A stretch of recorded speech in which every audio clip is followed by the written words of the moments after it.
大家好，今天是2020年的2月11号。那在说这个今天的正题之前啊，狗哥呢先说两句这个题外话啊，就是这个刚才狗哥呢是在频道的社区里是转发了文昭社区里的一个内容，是一个向这个白宫请愿的签名活动，呼吁呢美国政府呢能够营救陈秋实和方斌这两位公民记者。那狗哥呢看到有的网友是已经问了啊，说这种向白宫签名的活动有用吗？美国政府呢会管这个事儿吗？那关于白宫网站的这种签名请愿活动的规则美国政府会不会回应怎么回应？大家呢用这个 Google 搜索一下就能知道答案狗哥呢可以非常明确的跟大家说呢，狗哥转发了这个签名请愿活动的本身，呼吁美国政府呢能够去营救陈秋实和方斌，很可能呢没有直接的作用很可能没有这个直接的作用没有立竿见影的效果。狗哥第一次了解到这种签名请愿活动呢，是通过香港的反送中运动过去几个月呢，香港人呢是发起了很多次的这种的活动在白宫的这个网站上请愿，要求美国政府呢关注香港的情况，关注香港人的诉求另外还有一个这个比较重要的网站就是 Change 这个香港的反送中运动里呢，香港人呢也是在这个网站上发起了很多的这个签名的请愿活动但是这些在网络上进行请愿的活动，他们的这个直接的诉求基本上得不到这个诉求对象的回应比如说这个美国政府或者说是其他国家的政府，或者说是这个国际组织的直接的回应很难得到的。但是呢，香港人呢还是在不断的去做。那现在呼吁美国政府营救陈秋实和方斌的这个签名的请愿活动，狗哥认为呢，恐怕这个作用呢也不大直接作用呢恐怕也不大。但是万一有用呢，对吧万一能够引起这个美国政府的一些关注，能够在一定程度上帮助到这个陈秋实和方斌呢，对不对而且呢，这个签名在这个邮箱里点一下确认这个呢就是举手之劳，所以呢狗哥呢就签了也希望呢正在看这个影片的网友呢，大家呢如果认可陈秋实也都去签一下特别是这个中国的网友。在这儿呢，狗哥是又想到这个香港人经常讲的一句话叫这个我站出来我上街抗议，不知道有没有用，不知道这个会不会带来改变，但是如果我不上街，那我肯定知道不会有任何的改变。另外呢，狗哥呢转发这个签名活动呢，本身呢也是想做一个观察狗哥刚才说了，过去的几个月香港人发起了很多跟这个反送中有关的这种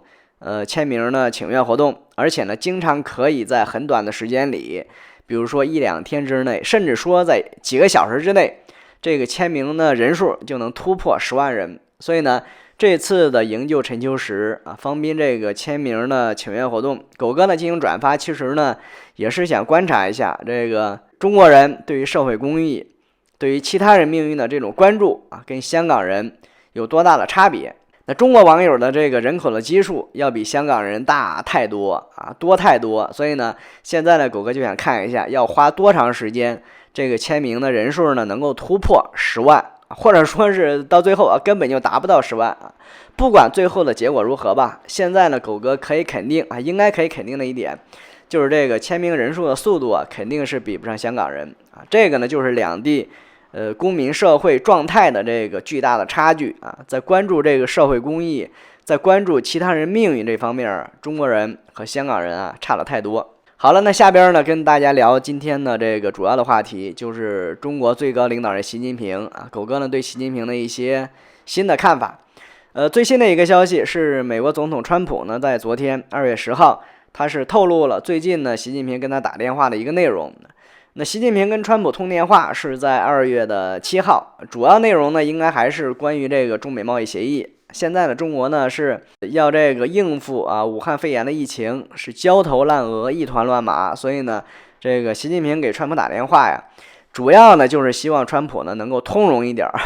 因为这个第一阶段的贸易协议两国的政府是已经签了中国政府呢是承诺要大幅度的增加购买美国的产品。但是这个现在中国的情况啊，第一季度的这个经济啊肯定是完蛋了啊，那肯定就会影响到对这个美国的采购啊，所以呢，这个习近平啊，他给川普打电话呀，应该主要就是沟通这个事儿啊，让川普呢能够理解中国现在的状况，能不能在这个协议的执行上啊通融一下啊，通融一些啊，不要把中国逼得太紧啊。那他们两个人呢，当然还是谈了这个中国现在这个疫情的状况啊。川普在昨天就说了啊，习近平跟他说了，说这个中国的疫情啊，到4月份就能控制住了，因为到时候这个天气转暖，就不利于这个病毒的存活传播了啊。那这个呢，也是中国人的一个普遍的共识啊，包括很多中国的这个医疗专家，基本上都认为到这个4、5月份啊，这个中国天气转暖，那这个疫情呢肯定就控制住了，甚至说这个病毒就消失了。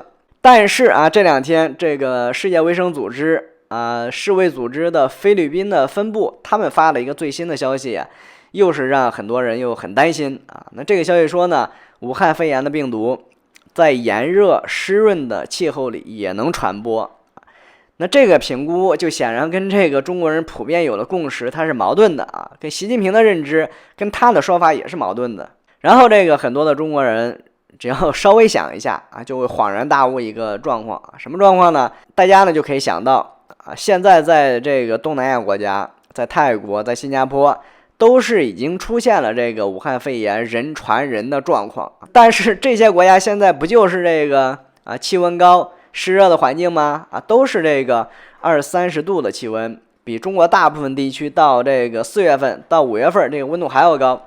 那大家就可以想一下。那是不是到了这个4、5月份，到了夏天，武汉肺炎的病毒在中国就会突然消失，像当年这个 SARS 一样啊？如果这个温度上升就能自动的杀死病毒，就能够这个阻止疫情的传播。如果说这种理论成立，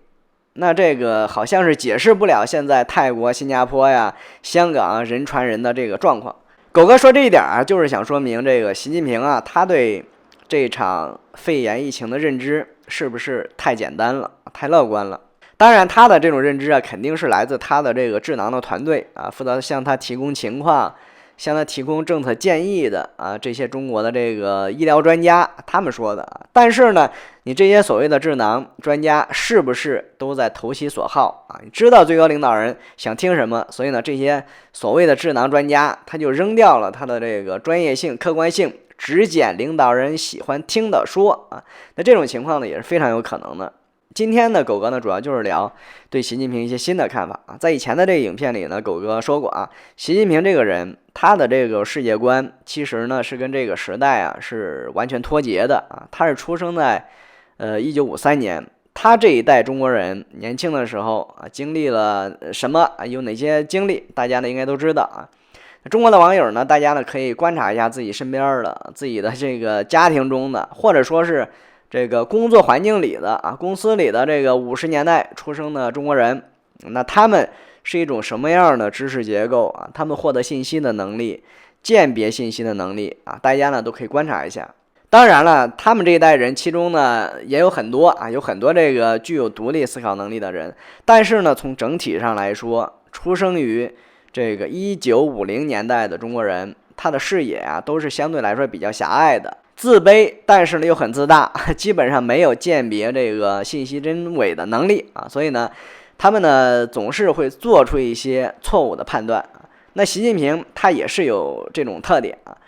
这次的武汉肺炎疫情，目前中国人形成的一个共识，就是在这个疫情刚开始的时候啊，中国政府呢是故意的隐瞒疫情。才导致啊，现在出现这么一个非常恶劣的情况，出现一个非常大的灾难。那到底是哪一级的政府在最开始隐瞒疫情啊？是武汉市、湖北省，还是这个国务院党中央啊？现在呢，狗哥是越来越倾向啊，最开始隐瞒疫情的应该是来自习近平本人的命令啊。狗哥的这个判断呢，也不算是冤枉习近平，毕竟他自己都公开说了，应对这次武汉肺炎的疫情是他亲自指挥、亲自部署的，对不对啊？他是当着世卫组织那个总干事的面亲自说的啊，而且呢，这个中央电视台的摄像机在现场啊亲自录了下来，全国人民都知道了，对不对？另外呢，这个到现在为止啊，武汉肺炎疫情造成了这么大的灾难，但是呢，习近平他还没有处理任何一名重要的官员。昨天这个有一个消息，就是湖北省卫健委的党组书记和主任两个大头是双双被免职。之前呢还有这个湖北省黄冈市的卫健委主任被免职，但是呢这些人这些官员都是小虾米都是很微不足道的小人物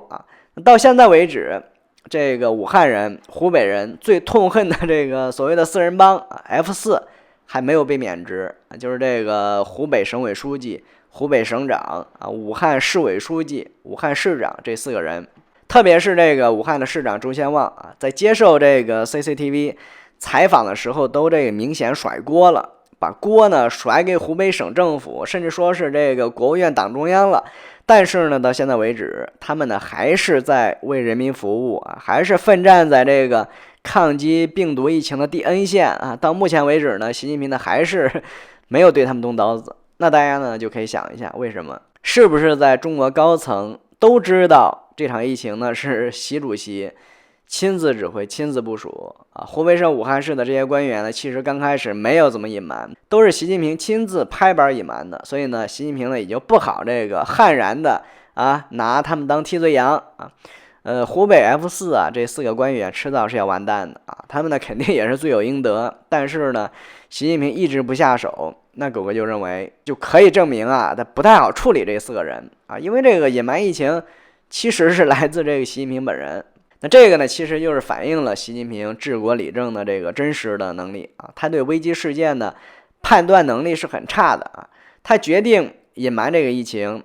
让中国老百姓呢过一个这个喜气洋洋的春节的时候肯定呢是不会想到疫情会发展的这么迅猛，会导致现在这么严重的一个后果这个呢就是完全的判断的失误。那判断失误的背后，就反映出来他对这个信息的接收、整合还有鉴别，根据这些信息进行这个决策的能力都是有非常非常严重的缺陷而且呢，狗哥呢还必须要说，这个呢还完全不是一个偶然这个习近平他在这个中美贸易战、在香港反送中、在台湾大选这一系列问题的判断其实都是一个路子都是这种状况，基本上都是这种判断的失误。另外一个就是这个狗哥对习近平的新认知就是关于他的勇气以前呢，狗哥是认为这个习近平他虽然知识能力不足世界观呢也比较的陈旧落后，但是呢他应该是一个很强硬的领导人，应该是一名硬汉，挑200斤走10里山路不换肩，什么每天游泳1000米踏实留印抓铁留痕，这些话中国的网友呢应该是都很熟悉了他在中国的官方媒体里边就是这么一个形象应该是很强硬的，很有勇气的。但是呢，这次的武汉肺炎疫情让狗哥呢对他呢是有一个新的评估这个全中国的老百姓，特别是那么多自生自灭的武汉人、湖北人，都希望呢习近平他能够去武汉，但是呢习近平就是不去。狗哥说过了，这个主要是他怕被感染，怕得上这个武汉肺炎因为这次武汉肺炎的这个传染性实在是非常非常的强。那昨天习近平他是出现在北京的街头，戴着口罩跟一些居民说了几句话，还去了北京收治传染病的这个地坛医院，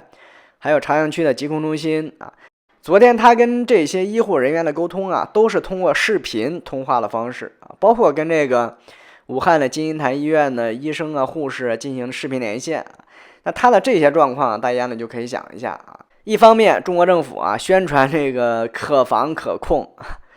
但是呢，另一方面，习近平本人根本就不敢见不敢亲自见一线的医护人员根本就不敢跟他们近距离的接触是不是很怕？另外呢，这个全中国人民都希望看到习近平在武汉